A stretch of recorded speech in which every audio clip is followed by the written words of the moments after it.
प्रश्नावली 4.4 के question number 1 का क्वेश्चन नंबर 4 हल करेंगे, है ना। तो क्वेश्चन नंबर 1 में कह रहा है निम्न द्विघात समीकरणों के मूलों की प्रकृति ज्ञात कीजिए, यदि मूलों का अस्तित्व हो तो उन्हें ज्ञात कीजिए, है ना। तो यहाँ पर कह रहा है मूलों का प्रकृति ज्ञात कीजिए, है ना। यानी कि समीकरण के क्या करना है, प्रकृति ज्ञात करना है, और मूलों का अस्तित्व होगा तो उन्हें ज्ञात कीजिए, है ना। यानी कि इसका प्रकृति ज्ञात करने के बाद अगर अस्तित्व होगा तो उसे आगे बढ़ाना है और नहीं तो वहीं पर छोड़ देना है, ठीक है। तो मूलों का अस्तित्व कब होता है, कैसे होता है, तो चलिए देख लेते हैं। तो ये बुक में भी दिया है, बुक में भी देख सकते हैं ना। यहाँ पर कह रहा है, यहाँ 1 नंबर में कह रहा है दो भिन्न वास्तविक मूल होते हैं, है ना। यदि b² - 4ac बड़ा होता है 0 से, है ना। जब भी कोई संख्या 0 से बड़ा होता है ना, तो उसका अस्तित्व होता है। तो 0 से बड़ा कब होगा, कोई भी संख्या अगर प्लस में आता है ना, तो चलिए देख लेते हैं। तो कोई भी संख्या अगर प्लस में आता है, ठीक है, जैसे कि 1, है ना, और 2, 3, है ना, यानी कि जिसमें माइनस नहीं लगा रहेगा वो प्लस में होता है ना। तो प्लस में आता है तो क्या होगा, मूलों का अस्तित्व होगा, है ना। यानी 0 से वो बड़ा रहता है ना। 0 क्या हो जाएगा, यहाँ पर छोटा होगा और a हो जाएगा बड़ा, ठीक है।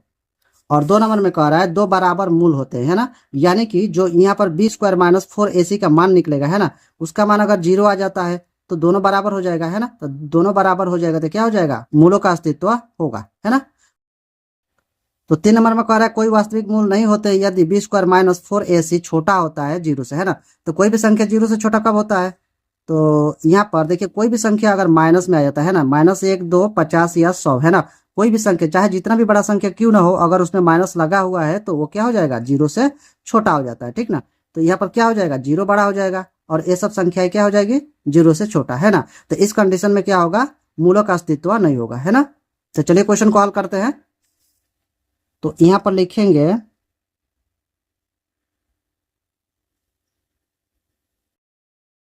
दिया है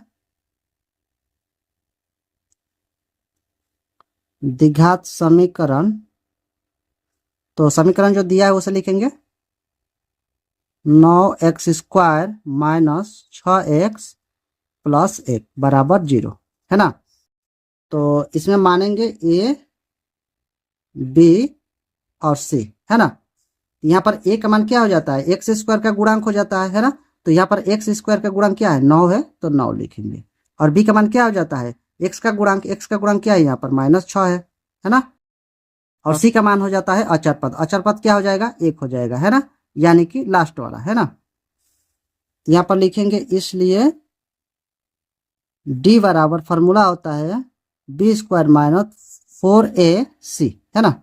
उसके बाद इसमें मान भरेंगे, तो b का मान कितना है, -6 है, -6 का क्या करेंगे, स्क्वायर करेंगे, और फार्मूला का 4, और a का मान कितना है, 9 है, तो 9 लिखेंगे, गुणे c का मान कितना है, 1 है, तो 1 लिखेंगे। तो माइनस को 2 बार गुणा करेंगे तो क्या हो जाएगा, प्लस हो जाएगा, और 6 को 2 बार गुणा करेंगे तो 36 हो जाएगा, है ना। माइनस रहेगा यहाँ पर, और 4 9 कितना हो जाएगा, 36 हो जाएगा, है ना। यानी 36 से 36 कट जाएगा, है ना। तो यहाँ पर d बराबर हो जाएगा 0, ठीक है। तो हमें क्या मिला था, चलिए देख लेते हैं एक बार। तो यहाँ पर देखिए 0 अगर मिल जाता है d का मान, ठीक है, अगर b² - 4ac का मान कितना मिल जाता है, 0, है ना, तो इसका अस्तित्व होगा। जब अस्तित्व होगा तो क्या हो जाएगा, इसे आगे बढ़ाएंगे, है ना। तो लिखेंगे यहाँ पर इसलिए फॉर्मूला होता है -b ± और रूट के अंदर हो जाता है b² - 4ac, है ना, और बटा में हो जाता है 2a, ठीक है। यहाँ पर जो हमें abc का मान मिला है उसे भरेंगे, है ना। तो माइनस फार्मूला का है तो माइनस रहेगा, है ना। b का मान कितना मिला है हमें, b का मान यहाँ पर -6 है ना, तो -6 लिखेंगे यहाँ पर, -6 प्लस माइनस, और यहाँ पर b² - 4ac का मान कितना मिला है, यहाँ पर देख लेते हैं, b² - 4ac का मान कितना मिला है, यहाँ पर 0 मिला है ना, तो यहाँ पर रखेंगे 0, और 2 गुणे a का मान कितना है, a का मान है 9, है ना, तो लिखेंगे यहाँ पर 9। तो माइनस माइनस गुणा होगा तो क्या हो जाएगा, प्लस हो जाएगा, यानी कि +6 होगा, है ना।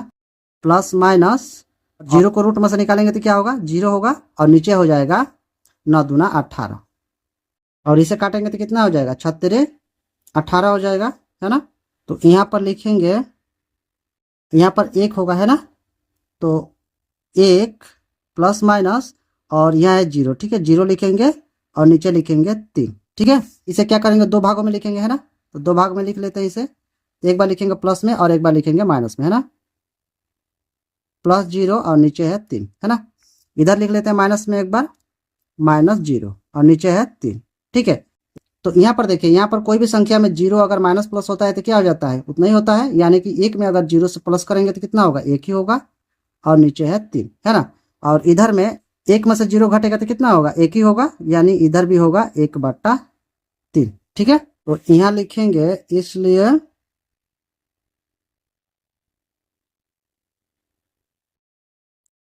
वास्तविक मूल क्या क्या मिला है हमें, 1/3 और 1/3 मिला है। ठीक है। तो लिखेंगे 1/3 और 1/3। ठीक है। ये हो जाएगा हमारा आंसर।